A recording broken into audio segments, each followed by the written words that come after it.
آپ سب جانتے ہیں کہ دہلی میں ایک ڈیبیٹ ہوئی ہے جس کا عنوان تھا ڈز گاڈ ایگزسٹ۔ اس وقت تمام سوشل میڈیا اپلیکیشنز پر اسی ڈیبیٹ کی بازگشت سنائی دے رہی ہے۔ ویسے تو الحمدللہ ہم تمام امت مسلمہ بغیر کسی دلیل کے اللہ کی وحدانیت، روز آخرت اور رسول اکرم صلی اللہ علیہ وسلم کو بغیر دلیلوں کے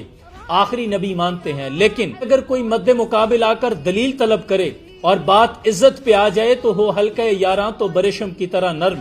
رزم حق و باطل ہو تو پھر فولاد ہے مومن۔ اس ڈیبیٹ میں مجھے سب سے پہلا شوق جاوید اختر کو ایتھیسٹ اور ملحد کے طور پر جان کر ہوا، کیونکہ جاوید اختر کا تعلق اس خاندان سے ہے جو مولانا فضل حق خیرآبادی کا خاندان ہے، اور مولانا فضل حق خیرآبادی وہ گریٹ شخصیت ہے جنہوں نے 1857 میں برطانوی رول کے خلاف سب سے پہلے جہاد کا فتویٰ دیا تھا، جس کی پاداش میں انہیں گرفتار کر لیا گیا اور بعد میں کالا پانی جیل بھیج دیا گیا، جہاں وہ اپنے خالق کے حقیقی سے جا ملے۔ لیکن جاوید اختر صاحب سے ایسی کیا خطا سرزد ہوئی کہ آج وہ خدا کے وجود پر ہی انگلیاں اٹھا رہے ہیں۔ اقبال نے کہا، تعلیم کے تیزاب میں ڈال کر اس کی خودی کو ہو جائے ملائم تو جدھر چاہے سے پھیر، اور تاثیر میں اکثیر سے بڑھ کر یہ تیزاب سونے کا ہے مالا ہو تو مٹی کا ایک ڈھیر۔ اور ایک صوفی شاعر نے کہا کہ پڑھنے دنا مان کری مت آنکھ بوی میں پڑیا، اور جبار کہار ستاوے مت روڑ سٹے دودھ کڑیا۔ ایسا شخص جو کہ اپنے ہم اثر ادیبوں میں پڑھے لکھے لوگوں میں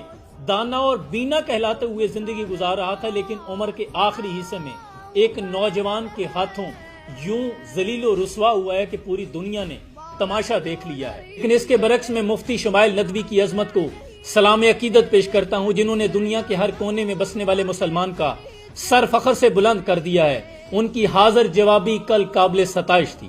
انہوں نے جاوید اختر کے ہر سوال کا اس قدر مؤثر اور مدلل جواب دیا کہ پوری ڈیبیٹ کے دوران جاوید اختر کے ہاتھ کانپتے نظر آئے، پھر بعد میں وہ اپنے ہی موضوع سے راہ فرار اختیار کرتے ہوئے بھی نظر آئے اور بار بار وہی اعتراضات دہرا رہے تھے جو کہ عموماً ہر ملحد دہراتا ہے۔ اور یہ بھی یاد رکھیے کہ یہ مناظرہ، یہ ڈیبیٹ اس قدر مشکل ہے کہ کوئی بھی ملحد جو آپ کے خدا پر سوال اٹھا رہا ہو اسے ہر طرح کا سوال کرنے کی اجازت ہوتی ہے، یہی اس کا پلس پوائنٹ ہوتا ہے، لیکن ڈیفینڈ کرنے والے کو اپنے اسلام کی حدود و قیود کا بھی خیال کرنا پڑتا ہے۔ ہر تشریح کرنے سے پہلے یہ خیال کرنا پڑتا ہے کہ کہیں کوئی ایسی بے ادبی نہ سرزد ہو جائے کہ میرا ایمان خطرے میں پڑ جائے۔ ڈیبیٹ کے دوران آپ نے بھی یہ محسوس کیا ہوگا کہ جاوید اختر کے اعتراضات پر شمائل ندوی نے جو خوبصورتی کے ساتھ دلائل کی ضرب لگائی ہے، وہ صرف علم کی وجہ سے ممکن نہیں ہو سکتی، یہ اللہ کے کرم سے ممکن ہوتی ہے، کیونکہ اقبال نے کہا، یہ فیضان نظر تھا کہ مکتب کی کرامت تھی،